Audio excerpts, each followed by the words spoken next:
What's up everybody, and welcome back to News Dose, where I keep you up to date with all of the news in the gaming world. And today we have an exciting one because Xbox may be bringing back an old IP, and it may even be announced as early as this year.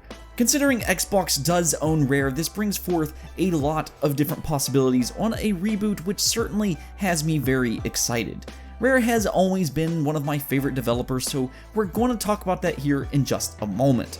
Also, the Behemoth, the developers behind hit indie titles such as Castle Crashers and BattleBlock Theater, is going to be dropping some big news this week.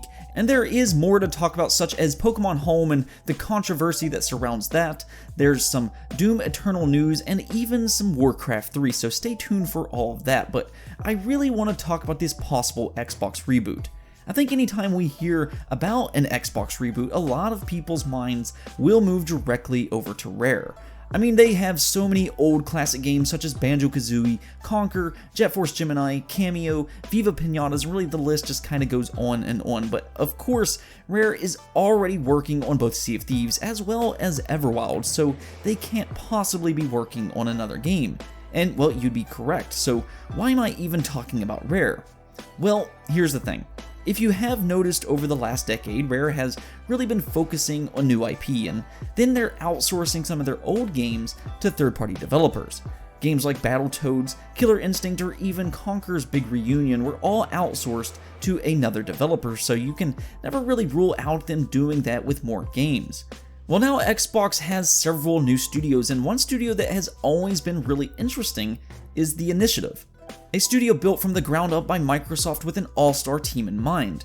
They have talent from all across the industry, developers from Naughty Dog, Sony Santa Monica, Rockstar, Crystal Dynamics, and so on and so forth, and because of this, many fans have been really expecting them to release a great game, though it was always kind of believed to be years away from release, or at least until recently, when we found out that The Initiative will be showing their new game this year. Most likely that'll be at E3. Still though, we don't exactly know what The Initiative is working on. We just know how much potential they have, or at least until Phil Spencer posted a little tweet that may be giving us a possible hint as to what The Initiative is working on, and this is what he had to say. Great update today with Daryl Gallagher, Matt Booty, and the team The Initiative. Incredibly talented studio challenging themselves to do new things and old things in new ways. And I don't know about you, but to me that really sounds like The Initiative will be rebooting an old game and making it into a more modern game. I mean, even if you look at a statement made by Phil Spencer way back in 2018, he had this to say. I think Daryl really loved his time at Crystal Dynamics reworking Lara Croft and Tomb Raider. We were talking about some things in our past that might be interesting, things that he might gonna go work on. So when you piece things together, it definitely sounds like it's a real possibility that The Initiative will be rebooting a game, but that still begs the question, what game could possibly be rebooted? And to me, I think the most obvious game would be Perfect Dark, an old Rareware franchise. Xbox did try to bring back Perfect Dark for the Xbox 360 with Perfect Dark Zero, but it wasn't probably as big as of a hit as they wanted it to be, and since that point it has just kind of vanished. But now Daryl Gallagher has already had success with rebooting Tomb Raider. He didn't go and make a carbon clone of the original Tomb Raider games, but instead he made it into his own, and it turned out really well, so who says he can't do the same thing with Perfect Dark? And this is the big one for me. There has been rumors of a new Perfect Dark game being in development for a couple of years now. I think it was way back in 2018 when reliable media sources was saying that they had heard about Perfect Dark being in development at the Coalition partnered with an unknown third-party developer. But what if that third-party developer was never third-party? What if it was The Initiative?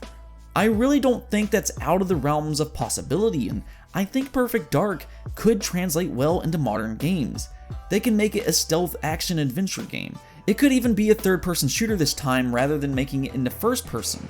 They could turn Joanna Dark into Xbox's Nathan Drake or Lara Croft.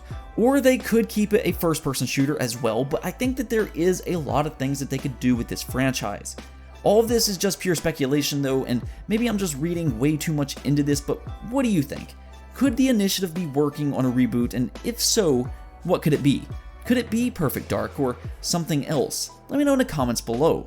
And speaking of Xbox games, Ori and the Will of Wisps has officially gone gold, which means you don't have to worry about a delay. Ori and the Blind Forest, in my opinion, is one of the best Metroidvania games of all time, so this is great news that we will be seeing this game coming March 11th, and hey, this may actually be a sneaky Game of the Year contender. Seriously, if you haven't played Ori yet for whatever reason, yeah, you should definitely go try it out. Moving on, the Behemoth, the developers behind games such as Castle Crashers and Battle Block Theaters, posted on Twitter that they have a new game announcement this Thursday. I wasn't expecting that at all, but the Behemoth is honestly one of my favorite indie developers. I mean, they made both Castle Crashers and Battle Block Theater, which was some of my favorite games on the Xbox 360, and I love playing those games with my friends. The Behemoth just has this excellent combination of a unique art style with a lot of character behind it. They have fantastic gameplay, and then you have their witty sense of humor. I wasn't big on their last game, Pit People, but I'm definitely excited to see what they do next, and hopefully you are too. Luckily, we won't have to wait too long as we get this announcement tomorrow, and you can watch it live at 5 PM Pacific time. We also have another indie game to talk about as well, because Dead Cells The Bad Seed DLC is releasing February 11th. Dead Cells, of course, is another great indie game, and I think it's pretty cool that it is receiving this kind of post-release content.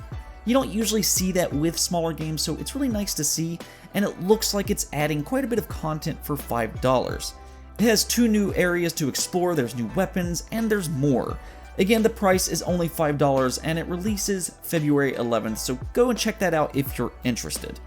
Now, we do have some Doom Eternal news as well, and I don't know about you, but I'm getting more and more excited every time I hear about this game. Doom 2016 was already a really good game, but it seems like Bethesda has really went all in with Doom Eternal. It has a 20-hour long campaign. It seems to have a better story this time around, and the gameplay, of course, looks fantastic. Then on top of that, it has now been confirmed that it will not have microtransactions and that there will be no online store for Doom Eternal. I know that's such an odd thing to be hyped up about, but by this point, microtransactions have become such a common practice that it will always be a question for fans.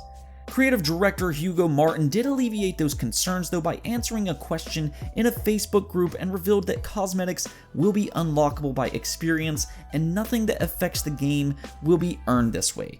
That is great news, and if anything, they're certainly building up a lot of goodwill before the launch of Doom Eternal, which releases on March 20th.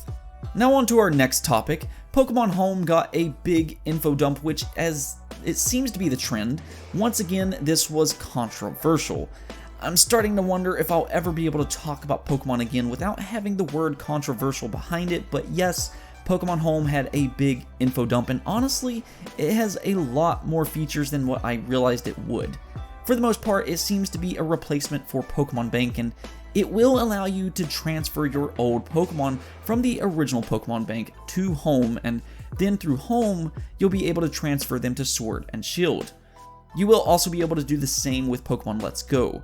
It also has several other features, such as the global trade system, you have Wonder Box, Room Trade, Friend Trade, and even more. And if I'm reading this correct, there is 2 different versions of Pokemon Home.